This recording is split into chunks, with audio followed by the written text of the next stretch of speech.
Muy buenas tardes, bienvenidos una semana más al debate de Mírame Televisión desde la Delegación de Fuerteventura y para toda Canarias. Esta semana, a las puertas de la entrada del verano, finales de junio, no queremos dejar pasar por alto los datos COVID y cómo ha ido evolucionando la pandemia, concretamente en Fuerteventura, donde hace algo más de mes y medio estábamos casi por debajo de los 15-19 casos positivos y a día de hoy se superan los 140. ¿Qué es lo que está pasando con las nuevas cepas y cómo lo está afrontando desde los coordinadores y los equipos COVID de hospital y de atención primaria?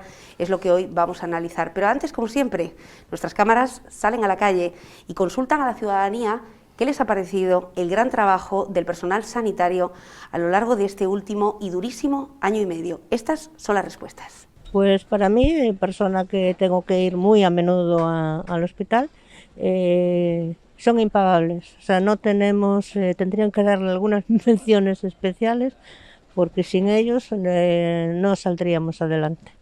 Uno de los sectores que además están pasando por muy malos momentos y están ahí al pie del cañón. Yo los admiro, así que no podría hablar mal, por supuesto, de ellos, ni que van. Pues muy bien, está haciendo la cosa muy bien, la verdad que genial. La verdad que tienen el cielo ganado, ¿no? En esta época en la que se les ha tocado vivir. Yo la verdad que pienso que siempre han estado ahí y nunca se les ha reconocido y de alguna manera esta ha sido una forma de que nos diéramos cuenta que estábamos y del gran trabajo que hacen, así que en ese sentido yo, por suerte o por desgracia, tengo muchos familiares en el sector y sé en buena medida el trabajo que han hecho, así que nada, agradecerles desde aquí mi humilde opinión y agradecerles el trabajo. Bueno, pues bastante bien, la verdad que les tocó una parte dura, digamos, como los militares cuando la guerra les toca ir a la guerra, pues a ellos les tocó una parte muy dura y yo creo que lo están haciendo muy bien y nada, y agradecerles la implicación que han tenido en todo este tiempo, la verdad que sí. Pues yo por suerte tengo gente a mi alrededor que sí que se dedica a ello y doy fe de que han dado todo y más para que todo salga de la manera tan buena como ha salido, porque pudo haber sido muchísimo peor. Todo el mundo dice que debería haber salido mejor o yo no sé qué, pero yo creo que lo hicieron genial. Vamos, no voy a decir palabrotas que me echan la bronca, pero mejor no lo pudieron haber hecho seguro, porque estoy segura de que dieron el corazón y el alma y todo para que saliera todo delante. Así que yo, por ellos, bravo. Para mí ellos son personas fuera de serie, por el trabajo y por el sacrificio para los demás. Por lo tanto, tienen mi máximo respeto para todo. Me pareció muy bien el trabajo sanitario. Han tenido que trabajar casi 12 horas todos los días, sin descanso apenas, para que no haya tanto, o sea, la gente se cure, no haya, intentar evitar tantos contagios en el tema del COVID.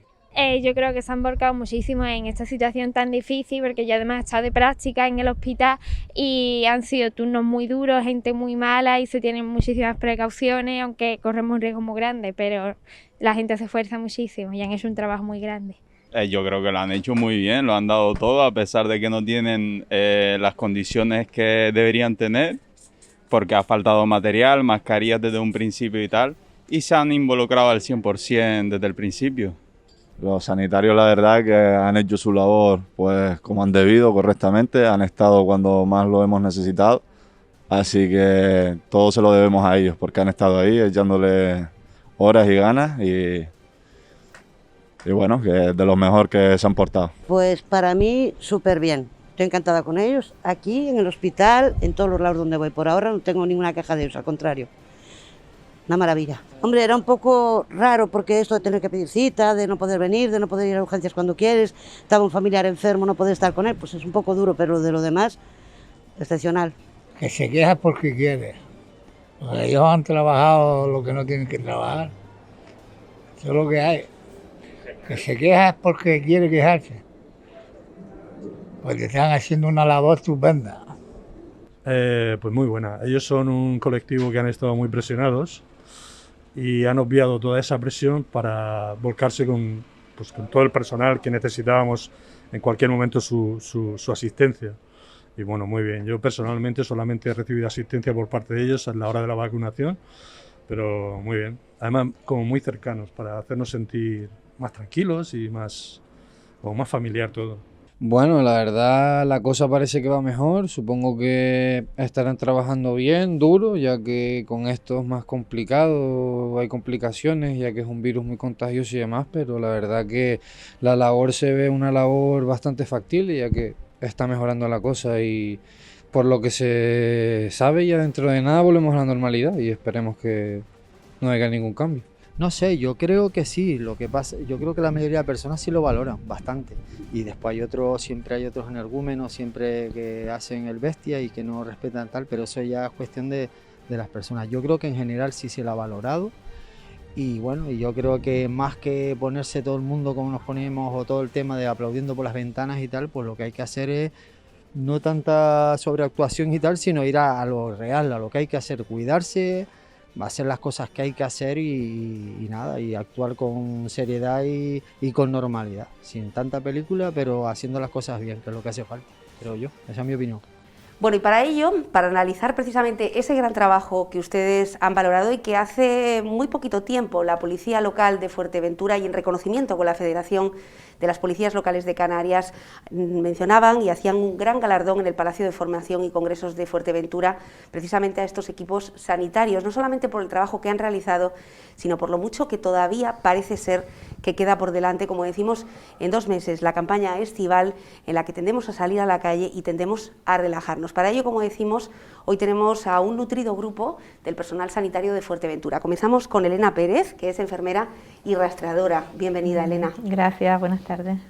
El jefe de urgencias del Hospital de Fuerteventura, Alejandro Miguens, que además, bueno, pues en esas declaraciones que nos daba en ese galardón, creo que usted logró emocionar a buena parte de la ciudadanía. Gracias por estar aquí. Muchas gracias.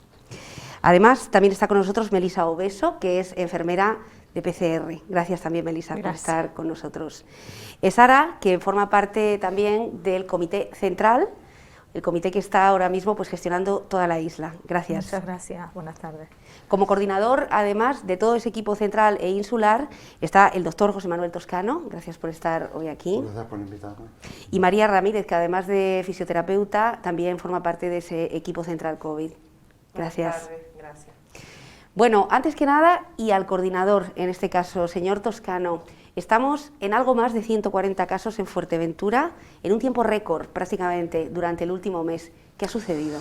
Pues este es el escenario que nos vamos a encontrar en las próximas semanas, en los próximos meses. Son cepas muy transmisibles, son cepas que transmiten a un gran número de casos a partir de un caso positivo y, claro, y asientan sobre una población más bien joven, que, claro, obviamente está con la desescalada saliendo pues a su tiempo, utilizando su tiempo libre en reuniones de ocio o de fiestas, y eso es lo que nos está dando lugar a brotes. Los brotes lo que conllevan es que el inicio está ahí, pero luego, claro, todo se transmite al entorno familiar, a la unidad familiar y al grupo de amigos, y todo eso es como un reguero de pólvora que se va extendiendo, ¿no? Y eso es lo que entendemos que va a pasar en estas próximas semanas. Para eso están aquí esta gente que tiene que hace un trabajo incansable, que están todos los días dando una respuesta inmediata a cualquier pequeño caso positivo que se presenta, perdón, a cualquier brote positivo que se presente, y que siempre dan respuesta inmediata a eso. Cuando hablamos de brote, ¿de qué estamos hablando? Brote se refiere a 3 o más casos positivos de distintas localizaciones. 3 casos positivos en un brote familiar, en una unidad familiar, un entorno, digamos, de convivencia, no sería considerado un brote. 3 o más, por ejemplo, en un domicilio, otro domicilio y otro punto, por ejemplo, en el colegio, el trabajo o en cualquier entorno laboral. 3 o más casos en entornos diferentes sería considerado un brote. Actualmente en Fuerteventura, ¿cuántos brotes tenemos? Actualmente tenemos 5 activos. ¿Que están localizados en un municipio, en una zona? No, ahora mismo en principio teníamos localizado en un municipio y ahora ya se ha extendido, y a partir de las próximas semanas veremos cómo todos los municipios van a participar de esto. Porque, claro, si hay un entorno festivo en Corralejo, pues no solamente acude la población de Corralejo, acude los demás municipios también. También pasa lo mismo si se da lugar de un cumpleaños o como hemos tenido en sitios de ocio nocturno, no solamente están los de ese municipio, están los de varios municipios.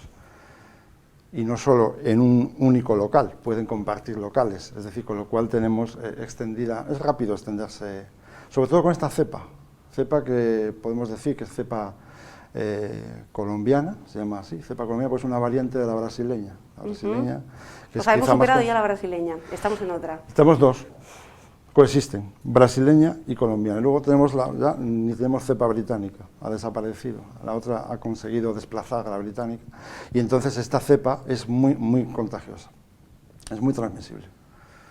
Y ese es el escenario en el que estamos ahora. Tendremos muchos casos, vemos que estos casos, como afectan a personas jóvenes, afortunadamente su morbilidad, su capacidad de enfermar va a ser menor, afortunadamente, se comporta de una manera más leve, con lo cual esperamos que no tengan ingreso hospitalario y mucho menos en cuidados intensivos. Bueno, que esto ha sido un poco la tónica de las últimas semanas, que si bien se están detectando casos de COVID, los ingresos hospitalarios y mucho menos la UCI, algo que también nos tranquiliza mucho, siguen todavía desiertos en este caso, ¿no? ¿Cómo se llevan? Confirmar Alejandro que él trabaja en el entorno hospitalario y puede confirmar que ahora mismo, afortunadamente, las cosas en ese entorno están más tranquilas. Más tranquilas de lo que hemos vivido durante los últimos meses, que ha sido, me imagino que muy angustiante y con muchísima presión. Sí, ahora está la cosa un poco más tranquila, pero sí que es verdad que, claro, después de que se abran las restricciones, que ya no haya el tema de las mascarillas en la calle, el miedo que tenemos es bastante, de que la gente piense que esto ya ha pasado, y no es así. Esto no es así, esto va a seguir y durante mucho tiempo. Entonces, claro, entendemos que la normativa cambie a medida que vayan evolucionando la pandemia, pero la gente tiene que tener cuidado y seguir las recomendaciones dadas por todos los estamentos sanitarios, y no solo el grupo COVID, lo que pueden decir desde el ministerio o desde el hospital. Lo más importante es la responsabilidad que tiene que tener cada uno, que muchas veces no la tienen, y luego eso tiene sus consecuencias. Y el problema que muchas veces, ahora por ejemplo estamos viendo muchos menos casos. Los casos que estamos teniendo últimamente muchas veces son gente joven, que piensa que bueno, que esto no es una enfermedad tan importante, no era tanto. Es verdad que no está viendo tanta gente mayor que se ponían mucho más malos, pero el ser joven no te exime de tener la enfermedad de una manera agresiva y poder acabar en una UCI. Cuando decimos joven, Alejandro, ¿a qué promedio nos estamos refiriendo? Que con 20 o 30 años puedes tener una enfermedad producida por la COVID-19 y puedes acabar en la UCI. La gente muchas veces tiene la idea de que esto es algo de viejos, y no es así, no es así. Incluso la gente mayor ya lleva más tiempo vacunada, están inmunizadas, incluso siguen las normas más a rajatabla.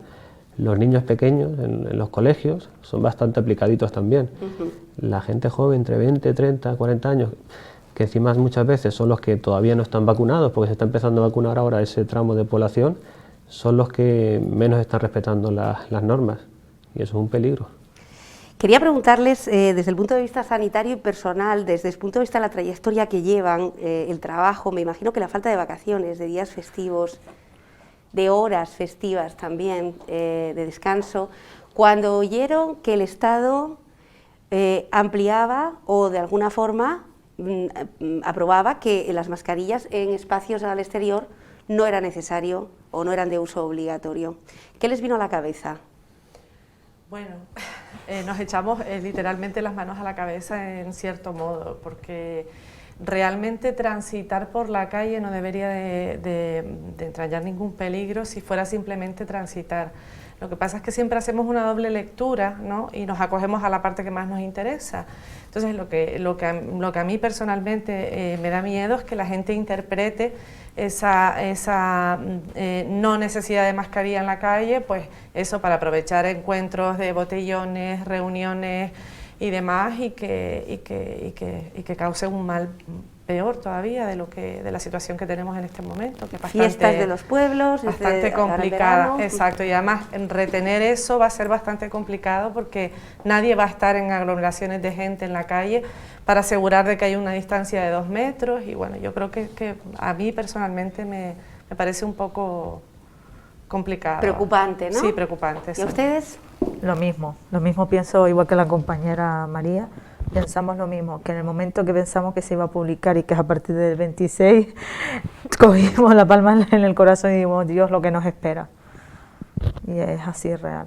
Y aquí ya lo has visto, Sí, ya sí, hemos sí. empezado con los casos que estamos teniendo En una y las semana. consecuencias de que la gente ahí, vale, que se ha publicado que el 26 la mascarilla se retiren, pero es que vamos a ver, sentido común, pero yo creo que la gente se lo ha olvidado todo.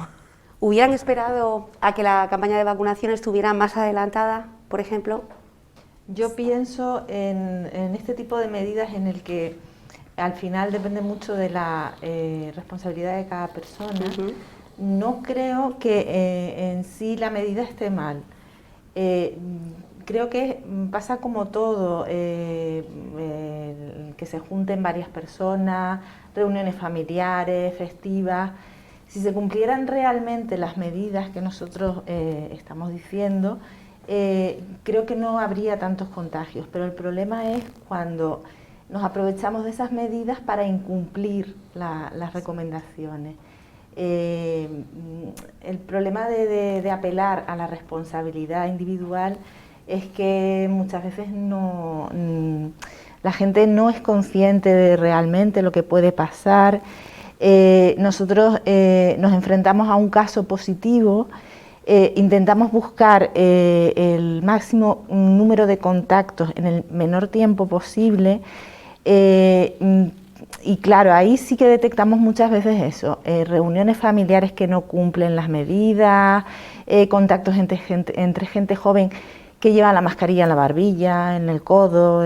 Tú preguntas, ¿llevas mascarilla? Sí, pero es que no llevas mascarilla. Sí, ¿dónde, no? ¿Sabes? Claro. La pregunta. Entonces, no tanto en las medidas, sino en que la gente realmente se dé cuenta de qué nos estamos jugando, ¿sabes? Eso creo yo, que no tanto la medida en sí, sino que le llegue a la gente lo importante que es cumplirlo. Eso pienso yo. ¿Cómo se porta? Y aquí quiero hacer una pregunta a los rastreadores, que se ha hablado muchos de ellos. No sé si todo el mundo sabe qué es un rastreador y cuáles han sido sus principales funciones y siguen siéndolo. Y cómo respondemos cuando alguien tiene una llamada en casa, normalmente en un tono muy amable, y dice, oye, que has estado seguramente con un contacto estrecho y de momento te vas a quedar en cuarentena. Cuéntame con quién has estado. ¿Cómo nos portamos los ciudadanos, las ciudadanas de Fuerteventura? ¿Ocultamos datos, intentamos ocultar y eso les cuesta mucho más a la hora de detectarlo? Sí, nos encontramos con ese hándicap en muchas ocasiones. Bueno, en principio cuando se detecta un caso positivo, comenzamos con la entrevista. Al principio están un poco dudosos, un poco nerviosos, se le da unos minutitos de tiempo para que piensen, recapaciten, se organicen, se les llama en unos minutitos y entonces ellos dan una lista de contactos que en principio pues uno tiene que aceptar como válidos, ¿no? Los problemas empiezan cuando empezamos a contactar con esas personas y nos empiezan a negar lo que la otra parte nos ha confirmado y empiezan las diferentes versiones del caso. La verdad es que desgraciadamente, y esto hay que decirlo, yo no sé el resto de mis compañeros cómo lo han vivido, pero son menores, son una minoría las personas que nos hacen el trabajo fácil cada día, las que nos dan una relación de contactos estrechos abiertamente, de manera ordenada y con voluntad real de colaborar, sí, la verdad es que... Sí, porque son conscientes de riesgo que están esperando. Es lo que dice la compañera María, que la mayoría son poco colaboradores. El caso de la gente de la población que colabora y te dice los datos exactos y todos los datos exactos son pocos, pocos. Y siempre nos ha pasado, casi todos los casos. O sea, que complicado detectar uno de los 5 brotes y sobre todo contenerlo con esta situación, ¿no? Pues sí. Con un escenario así. Yo pienso que había, perdóname, discúlpame, yo pienso que ha habido un cambio en la respuesta ciudadana, porque yo pienso que después de 14, 15 meses que llevamos con esto, al principio la gente colaboraba más. Yo he visto que ahora la gente, no sé si ya está con la fatiga pandémica, el cansancio... Había un grupo de edad... había más miedo, quizás, más temor a lo desconocido al principio. Enseguida te daban incluso, si tenían dudas, si un contacto podía ser o no, lo incluían para que lo valoraras. Es verdad que no teníamos la vacuna, entonces la gente sí que tenía como más miedo. Ahora la gente, y yo sí lo he notado muchísimo, hay un cambio total en el comportamiento. La gente tiende a ocultarte contactos, a negarlos, yo entiendo que son muchos meses. Hay gente incluso empieza con síntomas entiendo y que no te lo dice. que ya la gente está cansada. Hemos tenido casos a lo mejor de tener que aislar varias veces a la misma familia, al mismo núcleo, la unidad escolar. Entonces, claro, eso yo entiendo que pueda cansar, pero por otra parte, sí es verdad que creo que hay que hacer entender a la gente que el COVID sigue ahí, que no se ha terminado y que hay que hacer un esfuerzo, otro esfuerzo intentar facilitarnos a nosotros también en localizar esos posibles casos positivos para que no se sigan difundiendo cada vez más. Decías que hay gente que oculta los síntomas. De las informaciones, cuando estudiamos el caso positivo, empiezas a preguntarle si es asintomático o no, y hay gente que empieza con síntomas. Últimamente de los casos que hemos tenido, incluso empiezan síntomas y no te dice la fecha que ha empezado, o incluso te miente.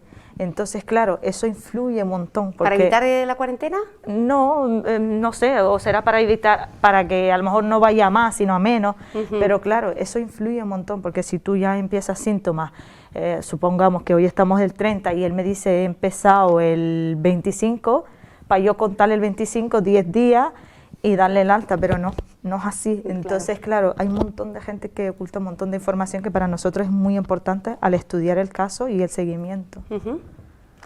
Bueno, hubo una campaña en Fuerteventura que fue la de las pruebas PCR masivas, prácticamente, aprovechando que tenemos aquí a una compañera que seguramente pues habrá hecho más que toda su vida desde entonces, sí, ¿no? Y una de ellas fue precisamente hacer la prueba a los universitarios, que fue una medida que en su día pues también muchos padres preguntaron que por qué, sin embargo ahí se detectaron muchísimos casos que hubieran entrado directamente en una familia aprovechando las fiestas de Navidad, por ejemplo, o Semana Santa. ¿Cómo ha sido esa experiencia? Cansada, la verdad. Pero agotadora, ¿no? Agotador, porque era eso, la época de vacaciones, teníamos los estudiantes que volvían a sus casas, las familias que venían que no eran residentes y que venían a visitar a sus familiares, más los casos que habían, que en esa época eran bastantes, entonces se nos juntaba todo. Y claro, es lo que decía Toscano, en esa época la gente tenía más miedo, sí que es verdad que venía con más precaución, ahora vienen y es vienen como con mal humor, como si fueses tú quien los estuvieses obligando a hacerse la prueba, con malas formas. Tú intentas pasar porque al final estás haciendo tu trabajo, lo haces de la mejor manera que puedes, los entiendes porque al final tienen miedo, pues mira, es una manera de reaccionar, pero sí es verdad que hay una gran diferencia de la actitud que había el año pasado a finales que la que se está llevando ahora. ¿Consideran que estas pruebas de entrada a Fuerteventura deberían de repetirse? Los universitarios, por ejemplo, ahora mismo, dado que estamos viendo, según apunta Toscano, que son los jóvenes los principales transmisores ahora mismo. En el caso de los residentes retornados, que a veces ahí entran los universitarios que vuelven a sus casas de familiares, se han detectado muchos casos positivos. No elevados como los casos que tenemos en la isla, pero algunos se han detectado. Yo creo que de ahí sí podíamos seguir a hacerlo porque algunos se nos puede escapar. Punto fuerte, además de las iniciativas que se han tomado, a mí me parece que ha sido. Y aparte, la mayoría de la gente lo agradece. Cuando nosotros, la del COVID Central, los fines de semana asumimos nosotros las PCRs de los residentes retornados, entonces la gente lo agradece. Dice la verdad que se agradece un montón que la gente que venga de fuera y que encuentre este servicio que pueden hacer la PCR sin ninguna complicaciones, lo agradece un montón. Una acogida positiva. Sí, lo agradece. Desde el punto de vista epidemiológico sería muy rentable y muy interesante. El problema es que eso choca de frente con la regulación, digamos, de las leyes que ahora mismo están en que a lo vigor. mejor buscan fines políticos en vez de sanitarios, o que no están teniendo en cuenta las comunidades autónomas o las unidades territoriales, como estamos Hombre, si viendo. vienen de una comunidad autónoma externa, ajena a la comunidad autónoma canaria, no hay ningún problema, porque esos deben aportar, o bien, si no están vacunados, deben aportar una prueba de infección activa. Pero me refiero, por ejemplo, si vienen de una isla por ejemplo Tenerife, que ahora mismo tiene unas cifras muy elevadas, una alta incidencia acumulada, y ahí también tenemos muchos estudiantes majoreros que vuelven, que regresan a Fuerteventura, pues claro, ahí sería muy interesante desde el punto de vista epidemiológico para tener una prueba, una PCR. Como se hizo, ¿no? Como se hizo en diciembre, ¿no? Como se hizo en las vacaciones de Navidad. Pero creo que ahora mismo, en el actual momento, digamos, tanto a nivel nacional como a nivel autonómico, creo que ahora mismo no hay base legal para poder hacerlo, para poder llevarlo a cabo. Algo que también se ha cuestionado mucho, ¿los rastreadores deben ser sanitarios o no necesariamente? Porque hemos visto la colaboración del Ejército. Por ejemplo, eso es lo que te decía. Por ejemplo, ¿no? Que también ha echado una mano. Hombre, ahí me gustaría también conocer su valoración sobre cómo ha sido esa colaboración entre el Ejército y el personal sanitario. Eso era María, son las que más pueden decir, que trabajan con ellos. Estamos súper agradecidos. Muy positivas, son gente joven, muy bien preparada, aprenden rápido. Nosotros además tenemos un protocolo como muy estricto, además tenemos acceso a los coordinadores en todo momento, al equipo médico, cualquier consulta que tenemos la realizamos, o cualquier petición cuando hay alguna necesidad y tenemos que exponerla, tenemos acceso siempre al equipo médico y la verdad es que personalmente la experiencia ha sido muy buena con los compañeros también militares. Incluso en el equipo Unidad COVID Central tenemos el compañero enfermero Julián, que siempre nos da la formación con los protocolos actualizados, tanto a nosotros, el equipo, y tanto a los militares, y que requieres o no, que eso ayuda un montón a la hora de empezar el rastreo, porque ellos, date cuenta que no tienen ni idea cómo empezamos nosotros esto. Claro. Entonces empiezan poco a poco y la verdad que se agradece un montón la labor de ellos, nos ha ayudado un montón. Yo pienso que los rastreadores han seguido un proceso formativo, mucho autoformativo, con una estrategia cambiante. Yo me acuerdo todavía al principio, cuando empezamos en marzo del 2020, que no sabíamos nada, pero creo que ni Salud Pública sabía muy bien lo que teníamos que hacer. No había protocolo existente. ¿Quién lo sabía, no? O sea, nadie sabía, era un mundo de incertidumbre. Y entonces realmente todo el trabajo que hemos tenido que hacer, sobre todo ellos que han estado a pie de cañón, revisando los protocolos, actualizando los protocolos, esperando que la comunidad autónoma también nos dé los protocolos, trabajando juntos con ellos, porque no solamente trabajamos nosotros solos, también trabajamos en conjunción con la Dirección General de Salud Pública. En fin, todo eso ha sido un devenir cambiante, porque yo me acuerdo cómo cambiaban, cada 2 semanas cambiaba el protocolo. Tenemos que entonces ha sido un proceso de autoaprendizaje y ahora ya tenemos suficiente bagaje, suficiente conocimiento para poder transmitir, y por eso ahora, como he dicho con Julián, que es un compañero fantástico, que es el que se encarga de la formación transversal de todos los militares y de todo rastreador nuevo que se incorpore. Da igual que sea médico, que sea enfermero, que sea fisioterapeuta, que sea trabajador social, que sea lo que sea, porque estos son unas pautas muy concretas. Lo que sí hay que tener es, digamos, un poco de don de gentes, capacidad comunicativa y tener paciencia, mucha paciencia. No queremos nerviosos, porque los nerviosos no nos ayudan. Hay que tener mucha paciencia. Bueno, ha sido una de las cuestiones más valoradas, ¿no? Personas que han recibido esa llamada y que de repente han dicho, qué tranquilidad me ha demostrado la persona que me ha llamado. Porque en ese momento me imagino que a todo el mundo se le abre un mundo. Sí. De repente hay que dejar de ir a trabajar, hay que dar un montón de explicaciones y de repente un repaso colectivo de todas las personas que hemos podido ver, sobre todo los mayores, en el peor de los momentos. ¿Cuántos rastreadores hacen falta realmente en Fuerteventura? ¿Estamos en un número correcto? ¿En un número correcto? Sí, estamos, lo que siempre se aboga es 1 por cada 4.000 habitantes. Ajá.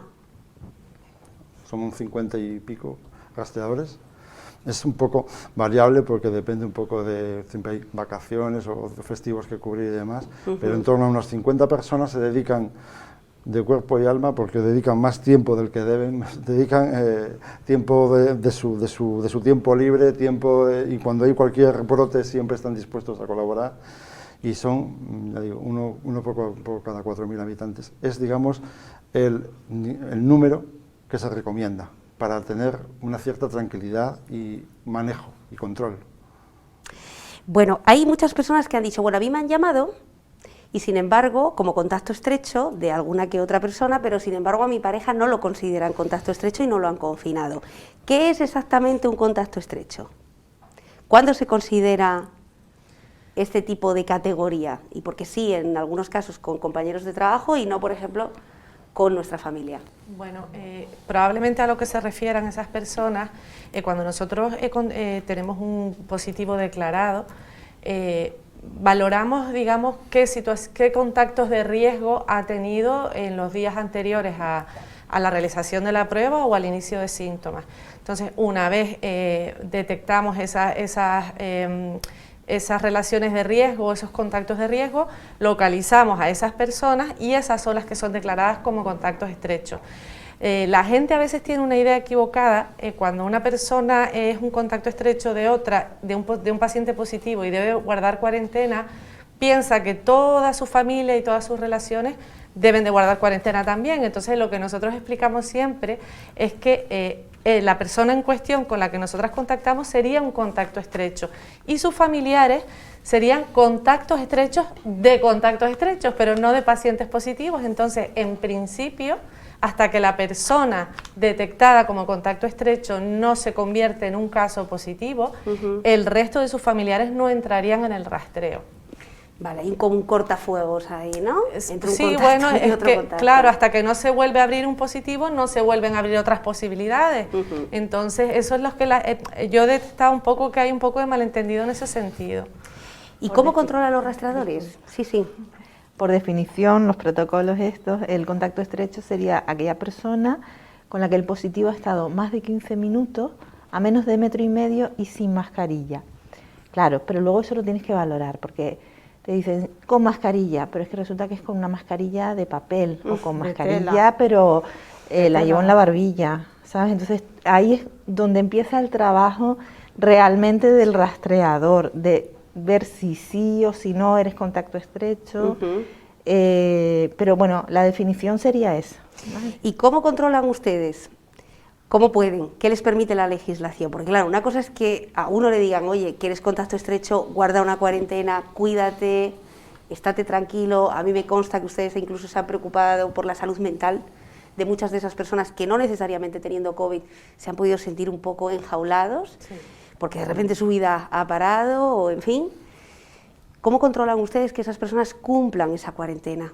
¿O se han sentido frustrados en algunas ocasiones? Pues hay un seguimiento continuo, un seguimiento telefónico continuo y si vemos por parte de que no localizamos al paciente que es considerado contacto estrecho, o bien porque también contactando con otro nos dice, pues yo he estado con tal y me lo he encontrado fuera, o porque tampoco todos nos conocemos y todos ahí, pues claro, uno se conoce dentro del mismo pueblo o del mismo municipio y puede haberlo encontrado. Pues yo me lo encontré ayer en el bar.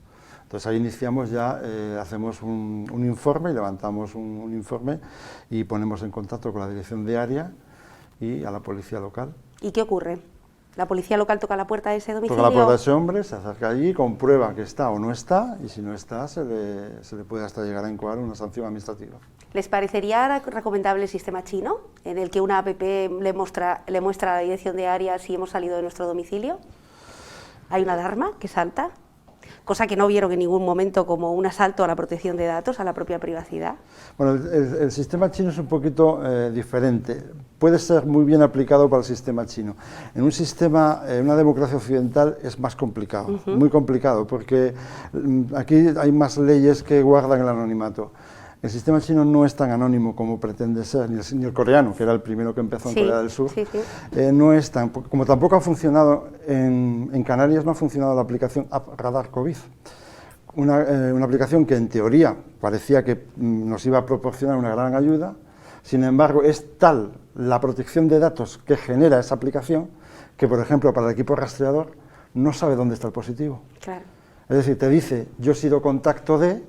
Acuden a ti y digo, mira, tengo un mensaje, es un SMS en el móvil que te dice, yo me han declarado contacto estrecho de fulanito de tal, pero ya ahora dice, y me pongo en contacto con el sistema sanitario, se pone en contacto con nosotros y nosotros solamente podemos decir, ¿usted dónde ha estado? Digo, pues no sé, yo he estado en tal sitio, pero ¿y quién es el positivo? No sabemos quién es el positivo.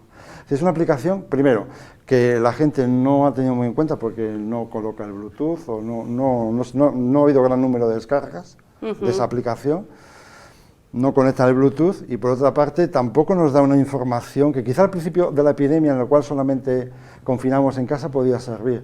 Ahora mismo que vamos más allá, que siempre investigamos todos los positivos, dónde vienen, y ese desconocer dónde está el positivo, no podemos ir más que, bueno, usted es declarado contacto estrecho, le haremos una PCR hoy y una PCR dentro de 10 días, pero no sabemos nada más. Es decir, tenemos una información incompleta del caso.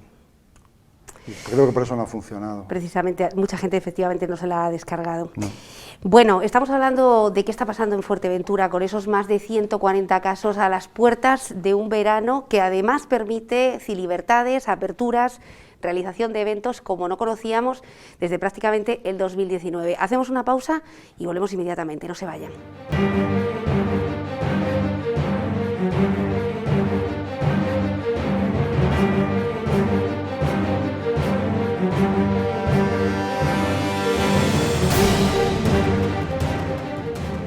Seguimos aquí en el debate de Mírame Televisión desde la Delegación de Fuerteventura, analizando no solamente los datos COVID, sino todo el trabajo que hay detrás de un equipo coordinador que trabaja a nivel insular. Hemos hablado de rastreadores, de vacunas o de leyes, pero hoy tenemos al jefe de urgencias del Hospital de Fuerteventura, Alejandro Miguens, para hablar también de qué ocurre cuando, más allá del trabajo que están haciendo todos los compañeros con el rastreo, inevitablemente una persona entra en la UCI. Ustedes nos trasladaban en la entrega de ese galardón a manos de la policía local que hasta ahora un ingreso en la UCI era un motivo de alegría. Sin embargo, ahora una entrada en la UCI es un motivo de pánico. ¿Cómo lo han vivido ustedes?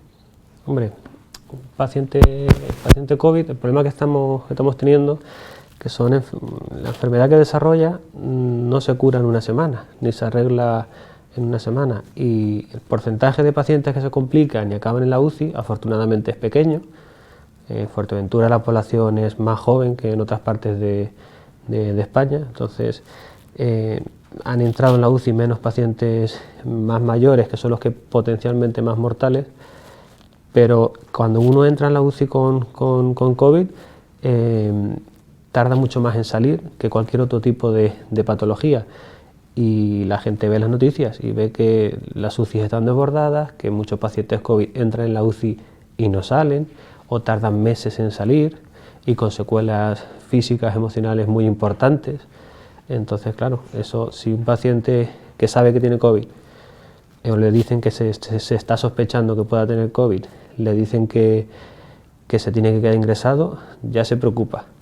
Y si le dicen que tiene que ir a la UCI, más todavía se tiene que preocupar. Eso es algo que antes muchas veces los pacientes te demandaban desde urgencias que querían ingresar por alguna otra patología. Ahora cuando le dices que tiene que ingresar porque sospechas que puede tener COVID y que se ha hablado con el internista, con el intensivista y que hay que ingresarlo, se acojonan. Claro. Eso es causa de temor. Sus compañeras trasladaban la angustia que han vivido, ¿no?, con muchos pacientes, sobre todo aquellos que en Fuerteventura pues, han perdido la vida por esta enfermedad, en la mayor parte por otras patologías previas, es cierto, pero cuando ustedes están viendo que un paciente se complica, cuando en el inicio, y aquí quiero hacerlo extensivo a todos, pues a lo mejor Fuerteventura no contaba con la herramienta necesaria, con la maquinaria necesaria para poder afrontar todo lo que estaba ocurriendo. Bueno, eso fue a nivel global. Aquí en Fuerteventura, cuando empezó el tema del COVID, en urgencias no teníamos un box, una habitación específica para poder aislar a los pacientes. Tenemos un cuarto que usamos para aislamiento y ya está. Cuando ya empezaron a haber más casos, hubo que intentar reorganizar como se pudo la urgencia para empezar a tener más cuartos de aislamiento. Esto fue el tema de los trajes de protección, los EPIs, fue un cambio radical para todos. Y para los pacientes también, porque claro, un paciente que requiere que te tengas que poner un EPI, un traje de protección personal, para poder explorarle, para poder mirarle, que luego venga la enfermera, se tenga que poner también el traje para cogerte una analítica, ponerte una medicación, eso puede retrasar la asistencia de otras patologías menos graves. Entonces, claro, eso lo pagaron también los pacientes. Nos hemos ido adaptando, pero eso ha costado, ha cambiado el paradigma habitual que puedes tener en una urgencia, en una planta hospitalaria o en la UCI. Sí, eso ha cambiado y bueno, ahí seguimos luchando. Decía usted que tiene consecuencias salir de la UCI, en este caso salir con vida de la UCI. ¿Cuáles son esas consecuencias? Bueno, cualquier paciente que esté... Secuelas, ¿no? Sí, secuelas. Cualquier paciente que esté intubado, si se alarga el tiempo de una intubación, luego tiene muchísimos problemas, no solo de la mecánica ventilatoria, al respirar, las secuelas que te puede dejar en los pulmones, que todavía está, todo el tema de las secuelas del COVID todavía está en estudio. Se están montando en algunos sitios, ya se está valorando montar unidades de recuperación post-COVID. Si se están montando todos estos sistemas y se está estudiando estos temas, es por algo. Un paciente que se tira durante 2 meses conectado a un respirador y que luego le quitan el respirador pero todavía no se puede mover y tiene que seguir atado a una fuente de oxígeno, cuando por fin va a querer ese hombre, mujer, caminar, la musculatura ya se le ha atrofiado. Ha estado durante meses separado de su familia, de sus seres queridos. El volver a rehacer su vida, claro, eso es duro, eso es muy duro. Es un virus terrible, o sea, eso no lo podemos dejarnos, aunque a la mayoría puede parecer que es leve. Hay que recordar también que aparte de las secuelas cuando ya tienen un ingreso hospitalario y más estando en la unidad de cuidados intensivos, hay lo que afecta, lo que llaman el long COVID, el COVID persistente, que esto afecta sobre todo a un 18, un 20% de jóvenes, sobre todo sin necesidad de entrar, de haberse producido un empeoramiento sintomático, no entran ni en el hospital siquiera, pero son síntomas que se prolongan durante 2 o 3 meses y están con falta de olfato, con falta de gusto, con cefaleas constantes, con pequeños accesos de dificultad respiratoria y así mantenido en el tiempo. Y esto afecta sobre todo a jóvenes, es lo que se ha visto, ¿no? Durante 2 o 3 meses, o más tiempo, incluso más tiempo, y lo que llaman la COVID persistente. Es decir, que es un virus que está ahí, que está con nosotros y que todavía seguirá dando y haciendo de las suyas.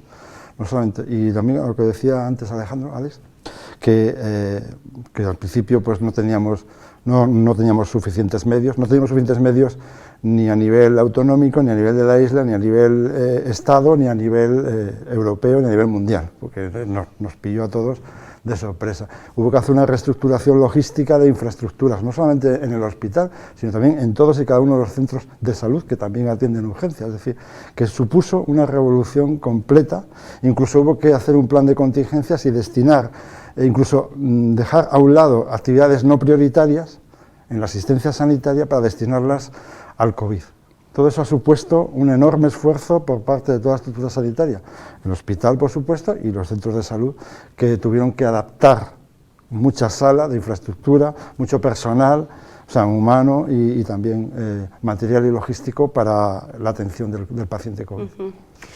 Bueno, hemos hablado mucho a lo largo de estos últimos 15 meses con la epidemióloga del Hospital de Fuerteventura, también con Amos Rojas, sobre pues consejos en los que no vamos a dejar de insistir, entre ellos que el hecho de que la vacuna en este momento se haya conseguido inocular a más de un 30% de la población no implica que ustedes, que nosotros, no podamos contagiarnos o volver a contagiarnos. Nos lo contaba en Onda Fuerteventura. Bueno, pues la verdad que como bien saben, a nivel internacional están circulando cepas que cada vez son más transmisibles y eso supone que si antes a lo mejor de un caso pues se contagiaban en el entorno más cercano pues 2 o 3 personas, ahora la tasa de contagio es muchísimo mayor, con lo cual un brote pues al final acaba pareciendo un brotazo, ¿no? Un brote muy grande, que es lo que estamos evidenciando ahora.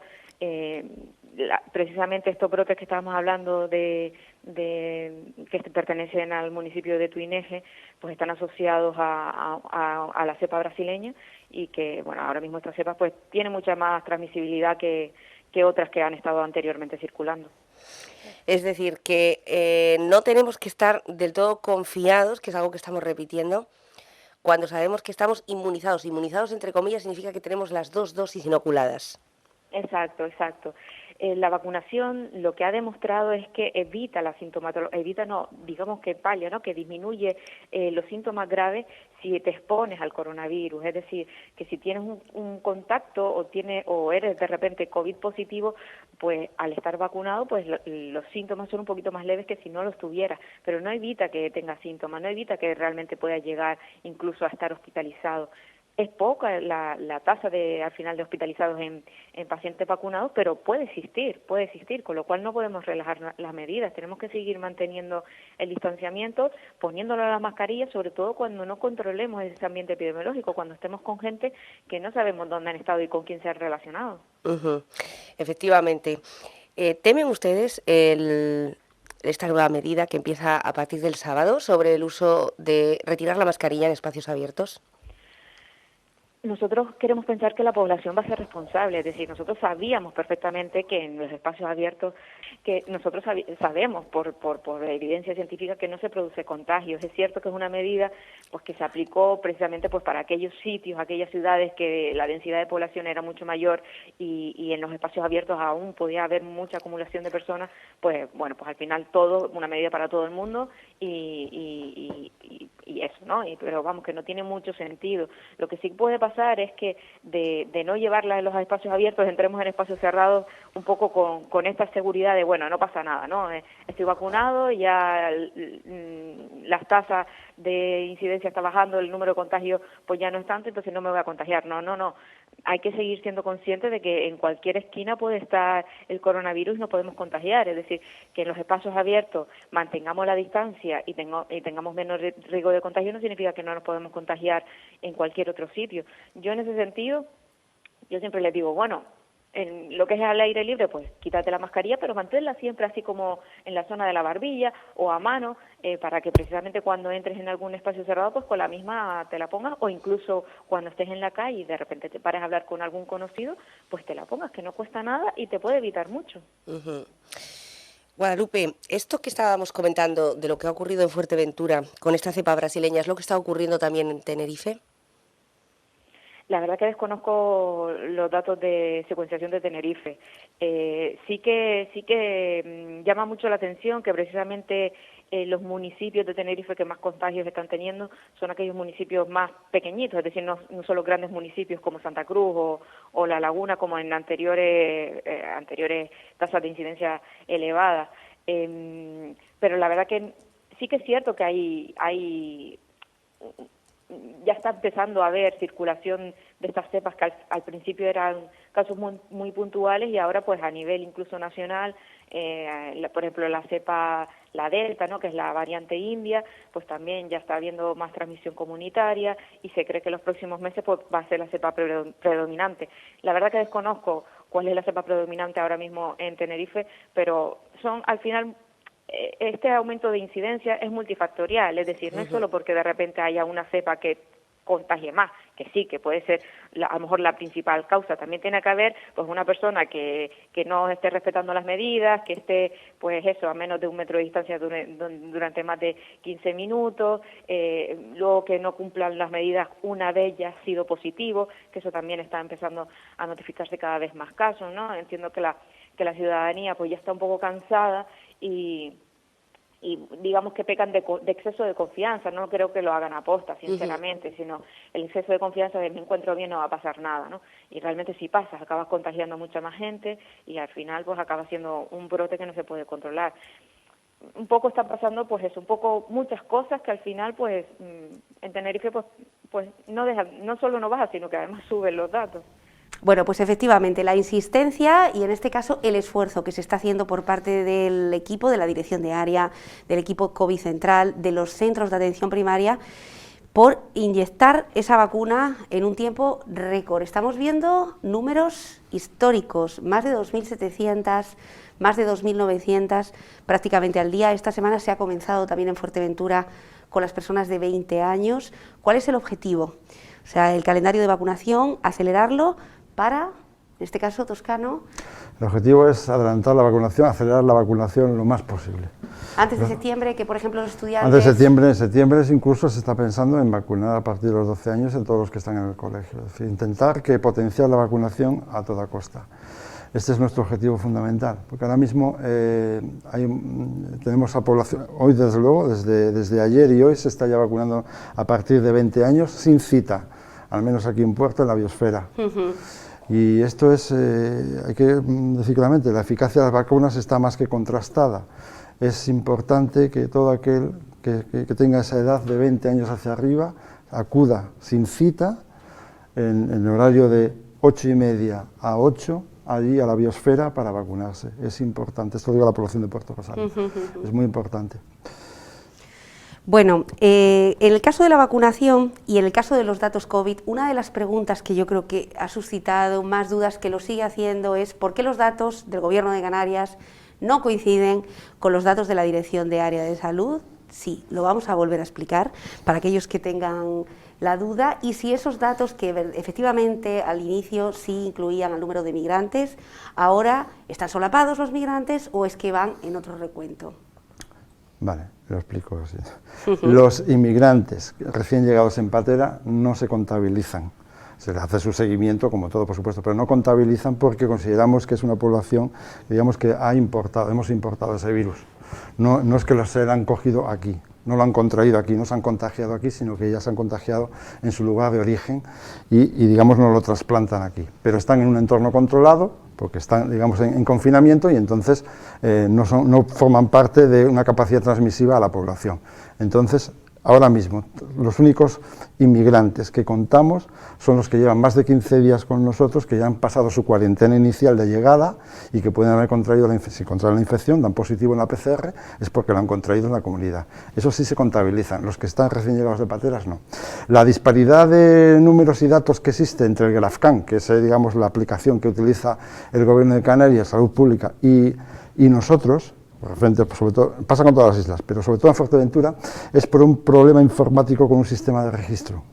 No tiene nada que ver. Los datos que proporciona son los que ustedes dan en Onda Fuerteventura, que se los proporcionamos nosotros, esos son los datos verdaderos y los auténticos, los que nosotros tenemos en seguimiento. Recién salidos del horno, vamos. Sí, son día, recién, ¿no? todos los días a las 3 de la tarde se emite el comunicado con todos los casos positivos y los casos activos que hay.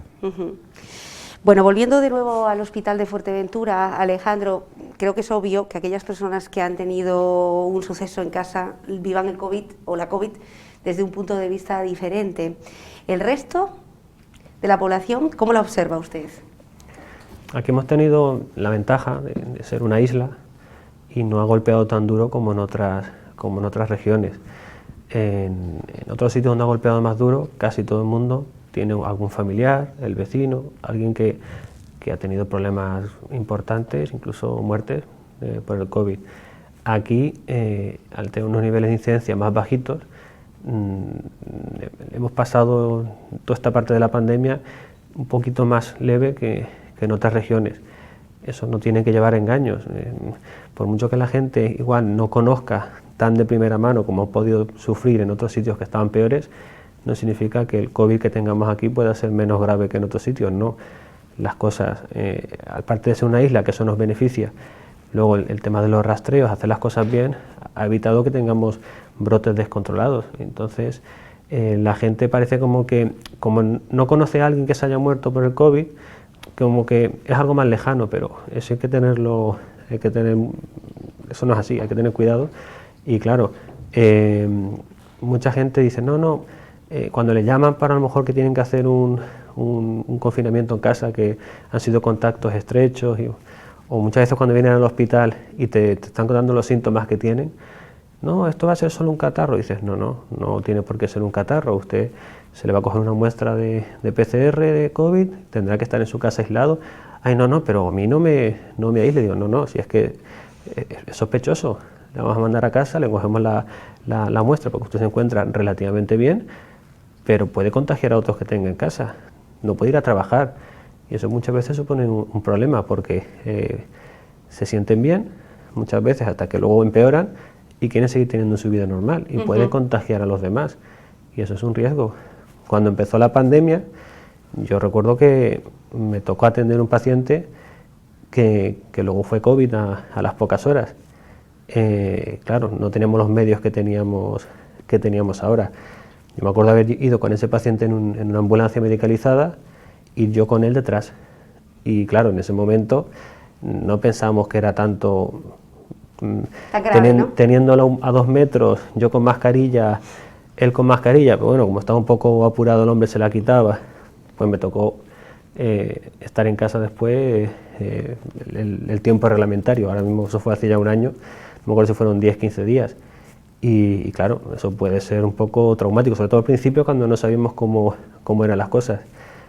Pero claro, tienes que cumplir el aislamiento y hacer las cosas bien, hacer tus PCRs posteriores. En mi caso fue todo negativo, me reincorporé a trabajar y sin problemas, ¿no? Pero claro, hay que evitar, porque muchas veces la gente intenta minimizar, no contar los síntomas, no decir que ha podido estar en un brote, con la idea de poder tener su vida normal, y se están haciendo un flaco favor a ellos y a los familiares, a los allegados que le rodean. Porque una persona que igual es asintomática, o tiene una enfermedad leve, que puede decir, bueno, esto es como un catarrito, poco más. Sí, hay gente que tiene, la enfermedad la desarrolla con poca virulencia, pero puede contagiárselo a un familiar más cercano, a su madre, a su abuelo, y esa persona lo puede pasar muy mal. O a un joven, ¿no? Porque ahora ya siempre hemos centrado la mirada en los mayores, también, pero ahora nos estamos sorprendiendo con que el virus nos sorprende. Efectivamente, podría ser en los jóvenes. Y los jóvenes también pueden acabar en la UCI y muy malitos, y fallecer también. Tienen que tener mucho cuidado. Sobre todo ahora en verano. ¿Se han encontrado con muchos casos asintomáticos? Muchos, Sí, demasiado. Que parece siempre algo residual, pero... Sí, demasiado, la verdad que sí, demasiado. A lo mejor el caso cuando empezamos a estudiarlo no puede ser el caso cero el que ha empezado síntomas, sino ya previamente alguno de miembros de la familia, pero eso lo detectamos siempre a veces con la serología, porque vemos que los anticuerpos, la IgG ya la tiene súper elevada y digo, hostia, ya no es el que ha iniciado síntomas, sino el que ha estado asintomático. ¿Cuánto tiempo permanece? ¿3 meses, 6 meses en esa serología? Esa serología puede permanecer mucho tiempo, no se sabe todavía bien, ¿eh? En algunas, además es muy variable de forma individual. Hay personas que pueden durar 3 meses, pueden durar 6 meses, pueden durar toda la vida, no lo sabemos. No se sabe a ciencia cierta todavía, desgraciadamente. Y tampoco tener anticuerpos significa que estés protegido frente a una reinfección. O sea, eso hay que tenerlo en cuenta. Sí. Como también había que decir ahora, aprovechando con el tema de la vacunación, que la vacunación no evita las infecciones, no evita que te dé positivo. Es decir, tú dices, yo es que estoy vacunado, te puede salir PCR positivo, como lo ha explicado Amor, ¿no? Porque realmente las vacunas están diseñadas para evitar la enfermedad. Es decir, que tú te puedas contagiar, pero que tu enfermedad lleve un curso leve o no grave, ¿sabes? No para evitar infecciones, te puedes evitar, no las evitan el 100% ni mucho menos. Sí que te evita, pero no te las evita todas. Es decir, que estar vacunado, no ahora por estar vacunado me puedo quitar la mascarilla y ya puedo hacer lo que me dé la gana. Eso no es así, porque realmente no es un escudo de protección invulnerable. Puedes contraer la infección y lo que es peor, también la puedes transmitir. Con lo cual hay que tener cuidado. O sea, la vacunación es muy importante para no enfermar. Eso es muy importante para no enfermar. Pero desde luego no evita la infección en el 100%. Para no acabar, como decía Alejandro, en una UCI, ¿no? ¿Cuántas personas están trabajando en la UCI, en el hospital, en la UCI COVID? En la UCI, médicos, enfermeros, auxiliares en una UCI. Pues ahora mismo me pillas, tendré que hacer recuentos, pero médicos, 7... O bueno, mejor la pregunta sería si están trabajando con el suficiente equipo, si están bien dotados en este momento. Hombre, ahora mismo que están las cosas bien, estupendamente. Hemos pasado momentos complicados. Ahora han subido a 10 camas, tienen 10 camas UCI, ha habido una remodelación también, pero para situación, digamos, emergentes, también hay un plan de contingencia que habilita camas de rehabilitación, de reanimación, para poder también sumar nuevas camas. Eso puede llegar, en un momento de crisis puede haber 26 a 30 camas disponibles. Sí, incluso también se cogió camas de urgencias, patología que habitualmente iba a la UCI, para liberar la UCI de pacientes COVID que pudieran ser más complicados el manejo. Se llegó incluso a poner pacientes que habitualmente un infarto o un ictus podían acabar en una UCI, estuvieron en urgencias, por ejemplo, también.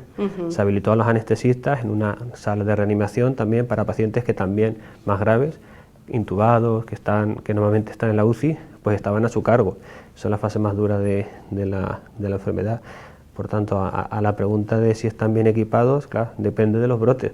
Ahora mismo estamos muy bien, pero la fiesta de mañana es el brote dentro de 15 días. En 15 días podemos estar muy mal. Si la gente no hace las cosas bien, podemos estar muy mal. Entonces, claro, cuanto más equipo, por supuesto que mejor. Cuanto más personal humano, mejor.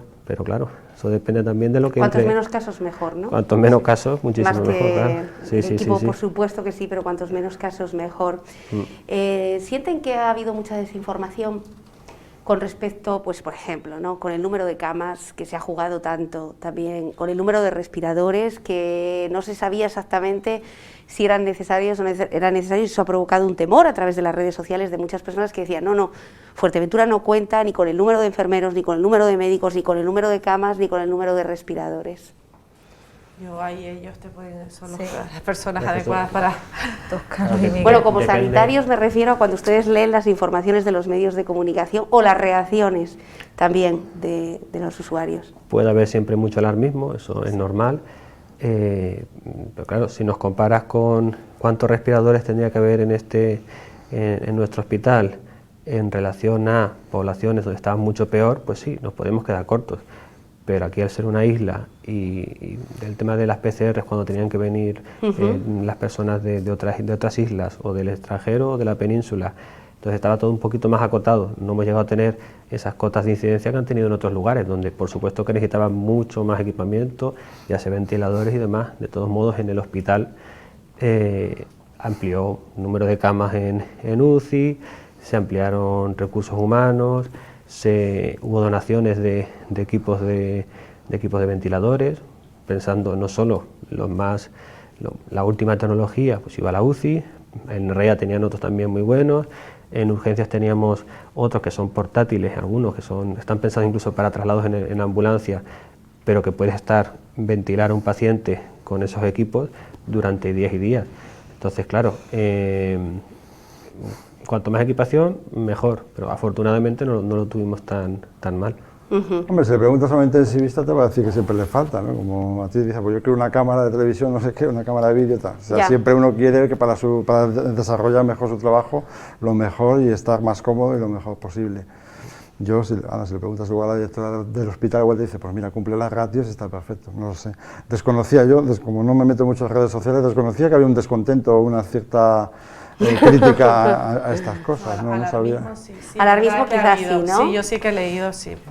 Es justo en principio de la pandemia, que si llegamos a tener más casos, ¿qué pasa? Que no tenemos recursos, que aquí en Fuerteventura no contábamos con... Sí, habíamos visto esos comentarios al principio. Hemos pasado como de un extremo al otro, al principio mucho alarmismo, no tenemos medios, no tenemos médicos, no tenemos sanitarios, no tenemos... Y ahora hemos pasado al otro extremo, es decir, si no tengo fiebre, dolor de garganta, tos y no me estoy muriendo, no tengo COVID, ¿no? Que es la incredulidad tan grande que hay con respecto, sobre todo por parte de los asintomáticos, que para mí casi que son los que más miedos me dan a la hora de rastrear, ¿no? Porque no creen, realmente no se creen enfermos. Hay una gran parte de la población que todavía no está concienciada de que ese virus existe y que lo que dentro de un mismo núcleo familiar para una persona puede no significar nada, para otra puede significar, pues... Sí, lo que nos está contando Alejandro, ¿no? Una situación muy, muy grave. Bueno, ¿y ustedes cómo lo han vivido? Desde el entorno familiar, íntimo, porque claro, cada vez que vemos a los sanitarios parece que son superhéroes, que están inmunizados a todas las enfermedades, que se quitan y se ponen el traje EPI con una facilidad impresionante y que en casa no van a tener absolutamente ningún problema, ¿no? ¿Cómo han vivido ustedes y sus entornos familiares esta situación, que son los que primero se han encontrado con no saber qué hacer? Bueno, yo hablo de mi punto de experiencia al tener una bebé también recién durante la pandemia. Al principio mi familia todos tenían miedo de, sabes, que tomaran mucho las medidas, que cuidado, que por favor, tengo padres también con patologías y eso. Y es verdad que fuimos, tanto yo y mi familia, súper responsables hasta el día de hoy. Toco que nunca hemos sido con en el tema de durante la pandemia, por el miedo. Lo hemos tomado con mucha responsabilidad, consecuencias, aparte, ya que yo trabajo en eso, yo creo que a la primera línea, pues con mucho miedo. Entonces eso yo lo transmitía a ellos, se lo decía, el riesgo que podíamos tener, el cuidado que tenemos que tener, y yo creo que ellos lo han hecho muy bien, de momento. De momento, que sigan, ¿no? así. Elena, que además hemos estado en una isla en la que los sanitarios han tenido una incidencia bajísima, en este caso. Sí, pero es cierto que al principio de la pandemia no teníamos suficientes EPIs porque no sabíamos realmente lo que teníamos que usar, lo que no. Entonces ahí sí había mucho miedo, miedo con las familias, miedo personalmente, llevar el virus a casa. Yo creo que eso lo hemos pasado todos, ¿no? El miedo ese de, vale, es mi profesión, yo asumo unos riesgos, pero yo me voy a llevar esto a casa y tengo miedo de transmitirlo a personas que son vulnerables, que no trabajan en esto, que no tienen por qué... Entonces yo creo que eso lo vivimos todos en un principio.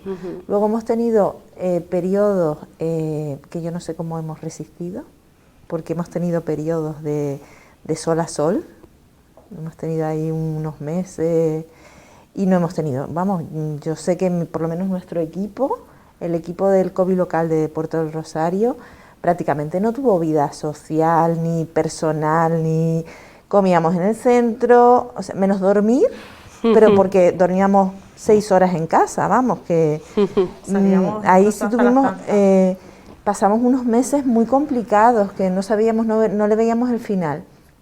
Ahora parece que, no sé, la cosa mejoró y ahora, no sé, vamos a ver. Con incertidumbre, ¿no?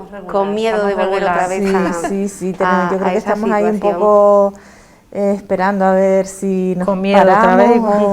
Sí. Yo creo que es un trabajo muy exigente, seguirá siendo exigente todavía, pero yo creo que la responsabilidad, el ejercicio de responsabilidad que parece que nos nace, a todo el que trabaja en el entorno sanitario, creo que supera ese agotamiento, ese cansancio físico y mental.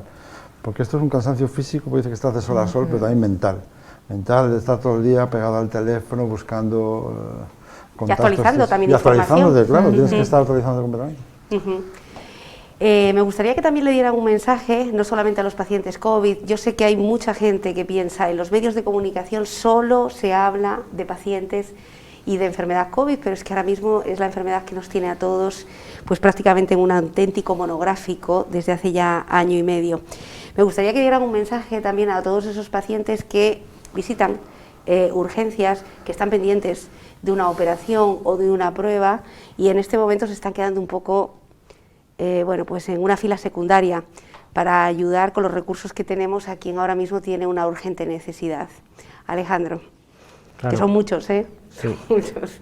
Claro, con el tema de el confinamiento que tuvimos, claro, son durante semanas, meses, que se retrasó la asistencia en general para todo, los centros de salud, con las citas telefónicas, en urgencias la gente venía solo, tenían miedo de venir, en las consultas también iban menos, entonces claro, ha habido un retraso en patología crónica, en patología nueva que había que investigar bien, ahora se está empezando a recuperar, si volvemos a tener brotes, si se vuelve a descontrolar la situación, podemos volver a tener ese problema.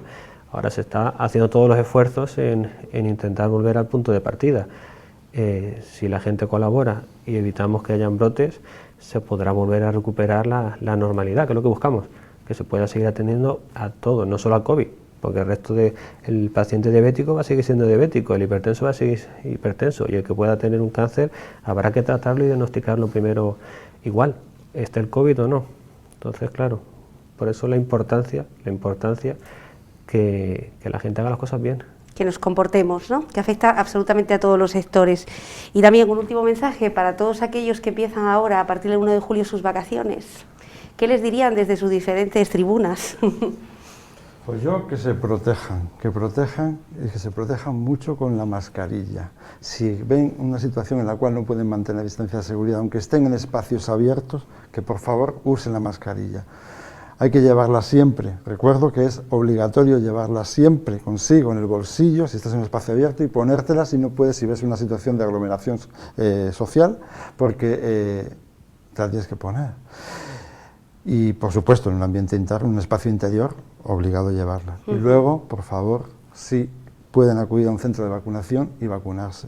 No duden, porque tenemos grupos también, hay antivacunas y hay neutrovacunas, que no sabemos si están a favor o en contra. ¿Cuál es el neutrovacunas? Que se ha acuñado ahora, ¿Ah, sí? de neutrovacunas, que dice, bueno, pues si paso me vacuno y si no me vacuno, es como el que va a donar sangre, no sabes, bueno, si está ahí la guagua me paso y si no, no paso. Pues debe ser que no tienen una opinión muy clara, quizá esto es culpa nuestra no haber infundido claramente que las vacunas son necesarias y son dos brazos de una misma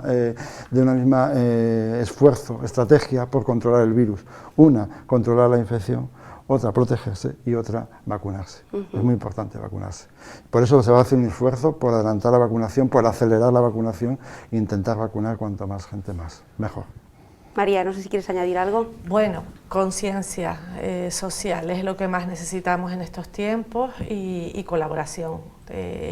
Todo lo que hagamos para cuando ahora les cuelgan, mismo, para cuando les llaman también, ¿no? No, sí, colaboración en general, no solo la gente que se contagia o se deja de contagiar, eso, la vacunación, en el caso de que haya contagios, que es algo que existe y que tampoco es ningún delito, es algo normal, colaboración sobre todo, y que todo lo que hagamos ahora va en nuestro beneficio y en el de nuestras familias, que no podemos olvidar que hoy es el caso de una vecina o de una amiga de un conocido y mañana puede caer dentro de nuestra propia familia y luego no hay marcha atrás.